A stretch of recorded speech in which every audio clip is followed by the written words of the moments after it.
Minister Trevor Manuel is tans die voorsitter van Suid-Afrika se Nasionale Beplanningskommissie, maar sy geskiedenis as vryheidsvegter en politikus kom 'n lang pad. Hy is in 1956 in Kaapstad gebore en word polities aktief in 1969. Later is hy betrokke by die stigting van die United Democratic Front. Tussen September 1985 en Februarie 1989 was hy meestal in aanhouding. Daarna is hy aktief betrokke by die ANC en word in 1994 'n ANC parlementslid. Tussen 1996 en 2008 is hy ons minister van Finansies. Charlene kuier vandag by hom in sy Kaapse tuiste. 'n Mens kry die gevoel dat Suid-Afrikaners 'n bietjie vuisvoors is en lam gelê deur al die uitdagings, alles wat nog gedoen moet word. Wat sê u vir mense wat teleurgesteld is oor waar ons land vandag is? Jy weet, die Engelse terme outsourcing is ook iets wat in die politiek plaasgevind het. Baie van die mense wat betrokke was, wat nie wou gehad het, ander moet besluite neem oor hulle lewens nie, het opgeoffer. Maar toe ons 1994 bereik, vir die eerste keer stemgeregtig, vir die eerste keer mense in die parlement gesit het wat ons wel ken, wie se geskiedenis ons ken, wie se opofferings ons verstaan, het die res teruggestaan. En al hulle verantwoordelikhede geoutsource. En nou kan ons terugkyk na 18 jaar en sê, maar die tekortkominge moet reggestel word. En die enigste wyse waarop ons dit kan doen, is om seker te maak dat ons eintlik 'n regering het wat baie meer aanspreekbaar gehou word vir besluite. Ons moet aktiewe burgers in Suid-Afrika hê. Ons moet mense soos in die verlede hê wat leierskap in gemeenskappe sal aangee. En dan sal ons 'n staat hê wat ook meer terugvoering sal gee aan mense. En sodoende kan ons dan die verskil maak.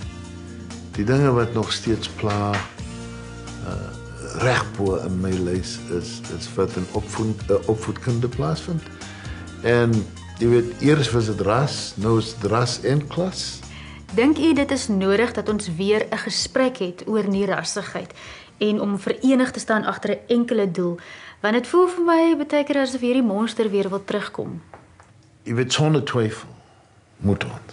Ek sit met my seuns en hulle verstaan natuurlik wat aangaan en die een sê vir my, you must explain to me how I'm historically disadvantaged.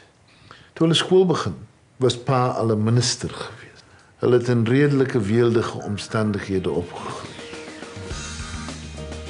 Hulle kan nie gesien word as histories agtergeblewe nie.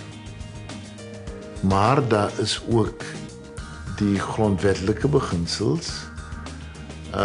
En jy weet, as ons nie hierdie aangeleenthede bespreek nie, dan sal ons die situasie herhaal waar mense nog steeds agtergelaat word omdat hulle nie in die regte plek is of die regte mense ken nie. As ons na syfers in Suid-Afrika kyk, dan sal ons besef net hoeveel werk nog gedoen moet word. Hoe groot armoede en ongelykheid in Suid-Afrika nog steeds is. En ek dink dit vir ons moet nog steeds 'n wake-up call wees, sodat jy weet, ons besef dat daar nog steeds 'n groot rol is wat almal moet uitspeel om seker te maak dat demokrasie eintlik iets is wat gaan oor lewensgehalte en nie net stemgeregtigheid nie. Op 'n effe meer persoonlike vlak. U het basies na die dood van die pa in 'n huis vol vroumense groot geword. Nou wil ek vir u vra, was dit tot voordeel, tot aanwins, of sken dit 'n man vir die res van sy lewe?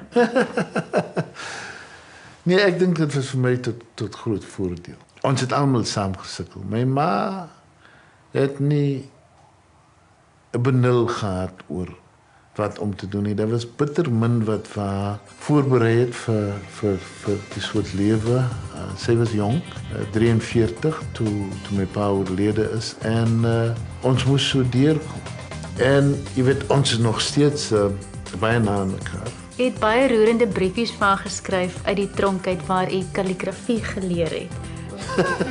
Jy weet die klein dinge wat jy kon doen, net om trots te wees. Dit snaaks, jy weet, so in die gevangenis, die seep wat jy mee was.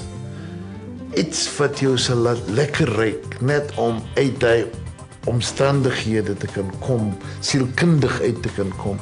Was baie belangrik en die kalligrafie was vir my ook so gewees. Jy's 'n pa van 3 seuns, maar as ek reg onthou, was hy nie daar vir hulle geboorte nie. My eerste seun was gebore 'n week na die noodtoestand aangekom was. En ek het nog gedak in die huis, soos hulle sê. En hy was in wat nou Christian Barnard Hospitaal is, gebore. En die veiligheidspolisie se kantoor was langsaan gewees. En ek was daar vir sy geboorte. Dit was vir my 'n groot trots geweest. En na hulle uitgekom het, was ons saam vir 'n paar weke en ek het maar toe weer aangegaan werk en ek was toe aangehou toe hy so 2 maande oud was en uitgekom na sy tweede verjaarsdag.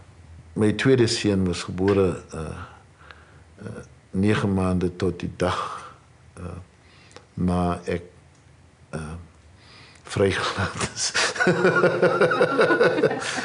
En ek was daar vir sy geboorte.